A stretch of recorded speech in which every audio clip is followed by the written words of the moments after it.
In medieval Europe, people believed a sneeze could kill you because your soul temporarily ejected from your body.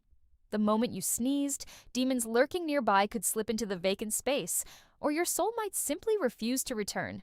Pope Gregory I made saying "God bless you" mandatory during a plague outbreak in 590 AD, when sneezing meant you'd be dead within hours. The blessing became less about politeness and more about survival, a spoken shield against both disease and demonic possession.